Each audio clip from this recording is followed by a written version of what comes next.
Hello students, अपन ने 16.1 के 7 प्रश्न तक पढ़ लिया था। आज से अपन आगे से पढ़ेंगे, ठीक है।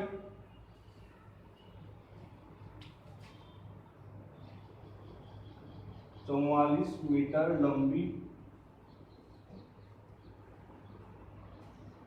1.5 मीटर ऊंची व 35 सेंटीमीटर चौड़ी दीवार बनाने में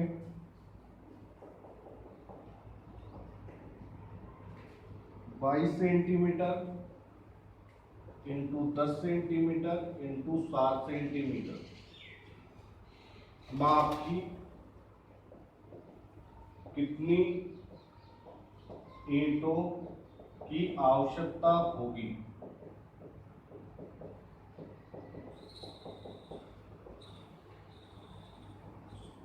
ठीक है,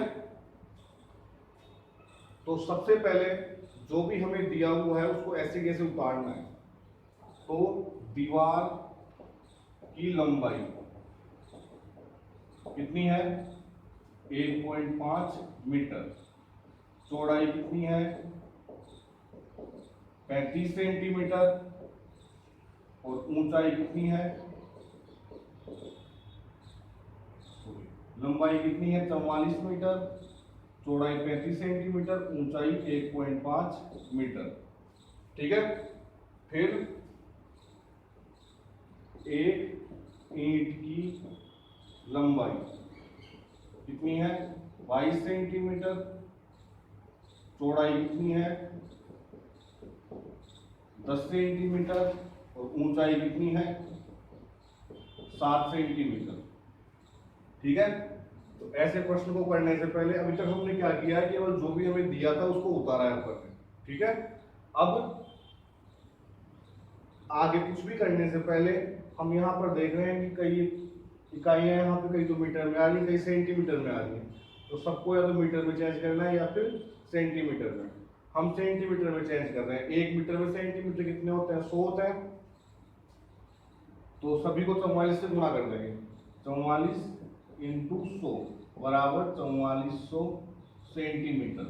ठीक है, 35 पहले से ही सेंटीमीटर में है, 1.5 इंटू 100 कितना हो गया 150 सेंटीमीटर। ठीक है, ये सारे सेंटीमीटर में है। अब प्रश्नानुसार हमें ईंटों की संख्या निकालनी है। ईंटों की संख्या अपनी 16वीं प्रश्नावली के अंदर ऐसे प्रश्न खूब आएंगे, इसमें हमें संख्या निकालनी पड़ेगी। ठीक है ना, जैसे कई बार बोतलों की संख्या, कई बार गोलों की संख्या, यहाँ पे ईंटों की संख्या। ऐसे तो जब भी ऐसे प्रश्न आए तो हमेशा सबसे पहले तो अपन को ये पता लगाना है कि यहाँ पर क्षेत्रफल काम में आएगा या फिर आयतन काम में आएगा। तो मैं तुम्हें पहले बताया था कि जब भी बनाने की या भरने की बात करें तब हमेशा हम क्या करते हैं, आयतन का उपयोग करते हैं। तो यहाँ दीवार बनाने की बात कर रहा है तो सबसे पहले तो हम यहाँ पर हमें ये ध्यान चल गया कि यहाँ पर आयतन काम में आएगा। ठीक है ना, अब प्रश्न को करना कैसे है देखो ध्यान से। जब भी हमें संख्या पूछे तब तुम्हें केवल एक ही बात का ध्यान रखना है कि हमेशा बड़ी चीज में छोटी चीज का भाग देना है। ज्यादा डिटेल में भी नहीं जाओगे ना, तो केवल ये ध्यान रखना कि बड़ी चीज में छोटी चीज का भाग देना है। बड़ी चीज क्या है, यहाँ पे दीवार बनाने में ईंटों की संख्या का प्रयोग किया जा रहा है। दीवार बनाने में ईंटों का प्रयोग किया जा रहा है, तो बड़ी चीज क्या हो गई दीवार। दीवार का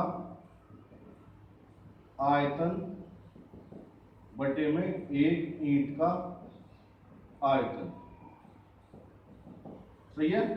अब दीवार भी कैसी होती है, घनाभ जैसी, तो formula L into D into H, और ईंट भी क्या होती है दीवार जैसी, वो घनाभ जैसी होती है, तो L into D into H. L B H का मान कितना है, L का मान 4400 इंटू बी का 35 और H का 150। ईंट के लिए एलबीएच का मान क्या होगा 22 इंटू 10 इंटू 7। सही है, 22 का भाग गया कितनी बार 4400 में 200 बार, जीरो से जीरो कट गई, 7 का भाग गया 35 में 5 बार, तो नीचे जितनी भी संख्या आ रही थी वो सभी कट गई। अब ऊपर वाली संख्याओं को गुणा करना है, 200 को 5 को 15 को, 15 को 5 से किया 75, 75 को 0 से किया 0, 0 से किया 0, 75 को 2 से किया तो 150। सही है। तो एक हमें दीवार बनाने के लिए कितने ईंटों की आवश्यकता होगी? 15,000 ईंटों की आवश्यकता होगी। क्लियर?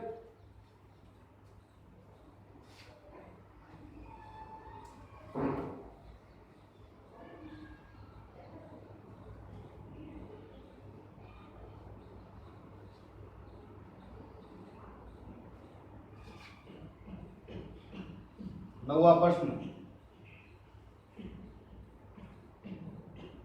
10 मीटर लंबी, 8 मीटर चौड़ी और 6 मीटर चौड़े और 6 मीटर ऊंचे कमरे में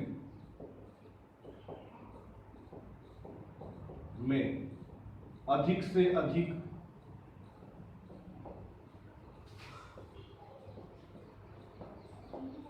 अधिक कितनी लंबी छड़ रखी जा सकती है?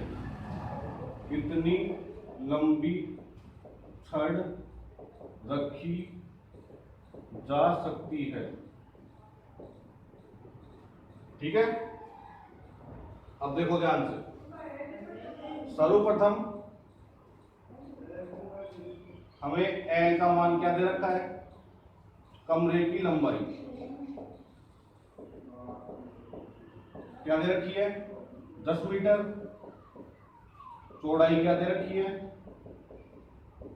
8 मीटर। ऊंचाई क्या दे रखी है? 6 मीटर। सही है। हाँ, 6 मीटर। ठीक है। अब कमरे में अधिक से अधिक कितनी लंबी छड़ रखी जा सकती है? तो कमरे के अंदर अपन कोई भी छड़ रखेंगे तो एक कोने से सामने वाले कोने में रखेंगे, मतलब विकर्ण के रूप में रखेंगे। तो सबसे बड़ा विकर्ण ही होता है उसके अंदर, कमरे के अंदर। तो हम विकर्ण के रूप में रखेंगे, तो हम यहाँ लिखेंगे, हमें क्या निकालना है? घनाभ का विकर्ण। तो घनाभ का विकर्ण निकालने का फॉर्मूला क्या होता है? l² plus b² plus h²। l की जगह क्या लिखूं? 10 का स्क्वायर, b की जगह 8 का स्क्वायर और h की जगह 6 का स्क्वायर। क्लियर? 10 का स्क्वायर कितना होता है? 100, 8 का 64, 6 का 36। जोड़ने में कितने हो गए? 200। 200 को हम क्या लिख सकते हैं? 2 × 100। ठीक है। तो 100 का अंडर रूट कितना होता है? 10। 2 का होता नहीं है, तो 10 का अंडर रूट 2। अंडर रूट 2 का मान कितना होता है? अंडर रूट 2 का 1.414।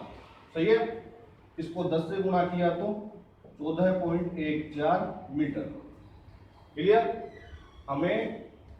हम इस माप के कमरे में बड़ी से बड़ी 14.14 मीटर लंबी छड़ रख सकते हैं। क्लियर?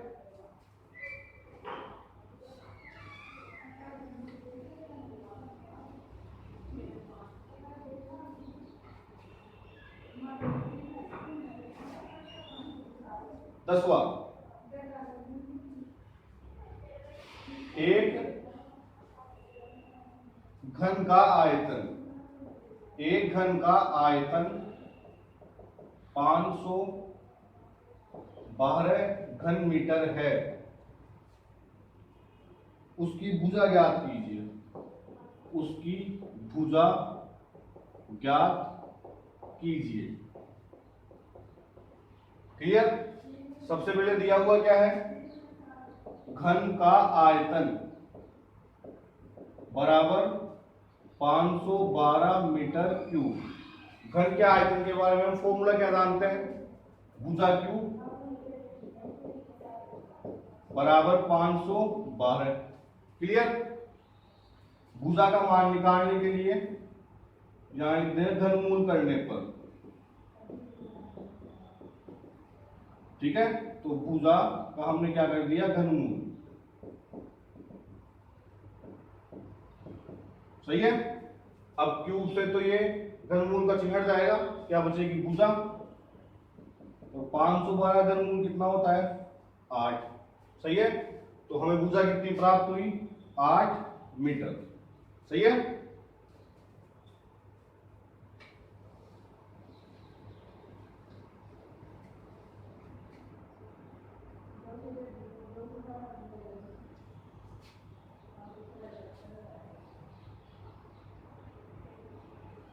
ग्यारहवां जो प्रश्न है वो आपको खुद करना है, जैसे हमने 8वां प्रश्न किया था, वो का वही प्रश्न है, केवल संख्या दूसरी दे रखी है अपने को, और वो का वही प्रश्न है। ठीक है ना, वो आप खुद को करना है, नहीं आए तो कमेंट में बता देना, फिर मैं बता दूंगा कल।